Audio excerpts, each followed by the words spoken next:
Hi, I'm Reen Wilcoxon. I'm an independent educator, author, and I create in-the-hoop machine embroidery designs.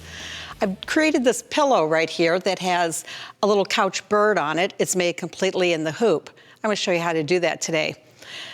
I need a piece of batting, a background fabric, a couple of border pieces, and 2 back pieces. These have been folded in half. The pillow has an envelope style back. So to get started, I've already stitched a step or two. I placed my batting down centered in the hoop, placed my background, I stitched the first step, which was a square, and I put my background fabric down in that square. I went ahead and stitched the stippling, and now I'm going to be ready to stitch my borders on. I'm going to head over to the machine now. I'm going to get the hoop put on the machine, and I'm going to place my first border piece. The short border goes on the side, and I'm just going to lower the foot, and it's going to stitch it on.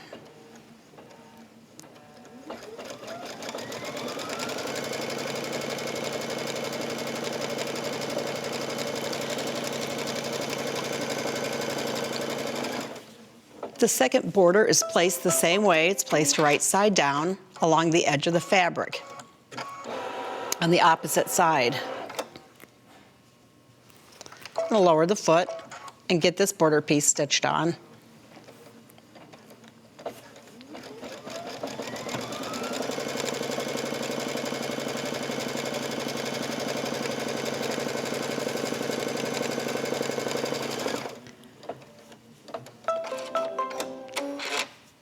I'm going to have to take my border pieces now and fold them over so that you can see the right side of both of them.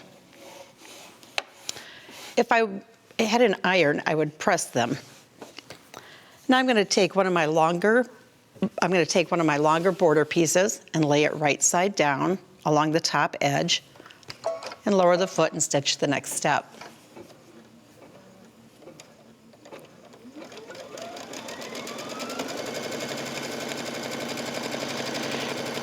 The machine knows exactly where to stitch. If you look at the screen, you can tell where it's going to be stitching next. The needle's going to come now to the bottom of the hoop, so I know to place this piece at the bottom. It goes right side down. I'm matching up the long edges here, and I press the start button, and it's going to stitch this piece on.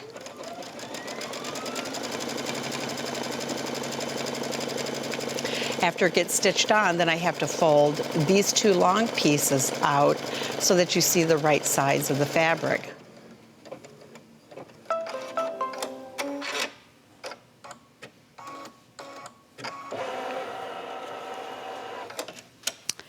I'm just going to fold these over,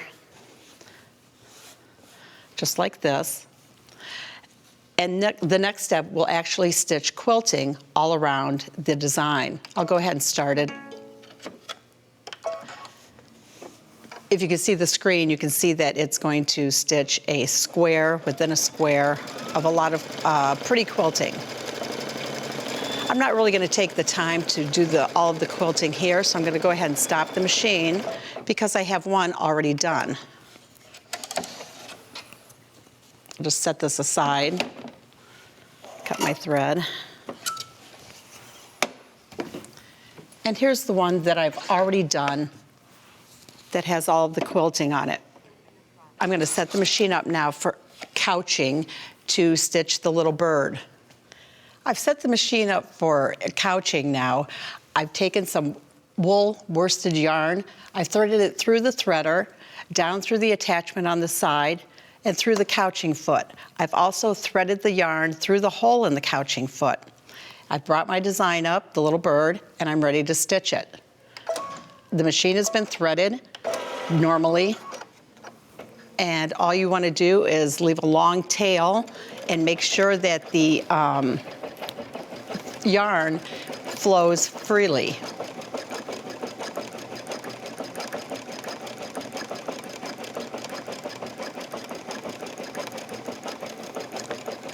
As it's stitching, you may want to make sure that your yarn is coming off of the your skein, or either if you wrapped a little bit of yarn around the spool pin, you just want to make sure that it flows freely.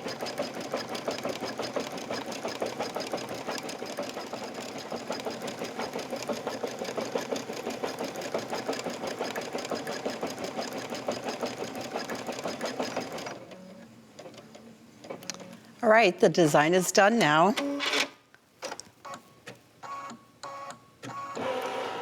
And I'm going to get the machine set back up for regular embroidery to finish my little in the hoop pillow. I've set the machine back up for regular embroidery now. I've removed the arm on the side. I've got the embroidery foot back on again, and the little bird has been couched. I've taken a large-eyed needle and I've threaded the tails to the back side. I'm going to turn it over now, and all I have to do is just tie these off. I'll tie a double knot and then just trim the threads. I only have one more step of the design to do to finish the pillow. I'm gonna get the hoop back on the machine. I brought the design back up again, and I'm at the spot that I need to be. I have 2 folded pieces of fabric.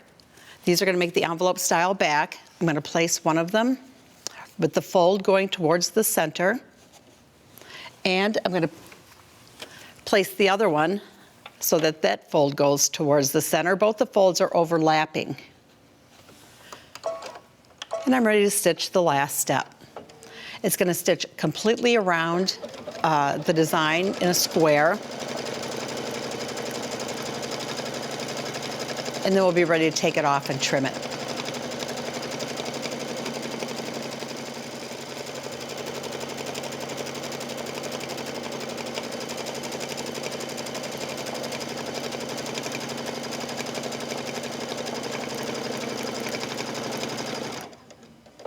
All right, the little pillow is finished. I'm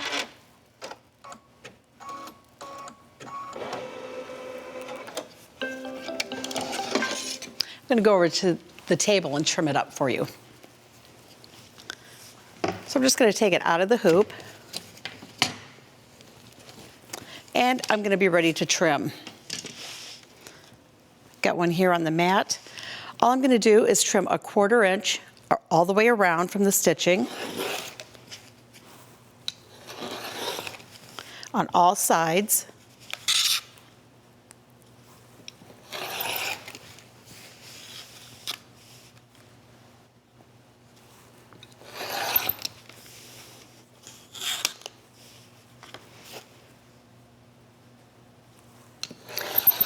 And then now all I have to do is turn the pillow to the right side. Just going to reach in through the 2 folds, the envelope style back, turn it to the right side, and I have a little tool that I can use to help poke the corners out well. But once you get it turned and the corners all poked out, if you want, you can make a simple pillow insert by just using 2 squares of fabric and stitching around them, leaving an opening, put stuffing in it, and use that to put inside of your pillow. And I'll just get this corner out. And then here's the finished pillow. Let me give you a few tips for making in the hoop designs. First, you want to make sure that you cut all of your pieces according to the pattern, and you want to make sure that you use what the pattern calls for. I like to use a thinner type of a batting. I feel that it gives a nicer finished product. It makes the quilting really stand out well. You also want to make sure that you use some type of a tool to push the corners out nicely. You want your finished product to look as nice as it can. Let's look at our finished pillows over here. You see that you don't just have to do couching on the pillow. You can do regular embroidery on the pillow. You can finish them off any way that you want. They make great gifts, and you can really change your decor up by choosing whatever you want to stitch on the front.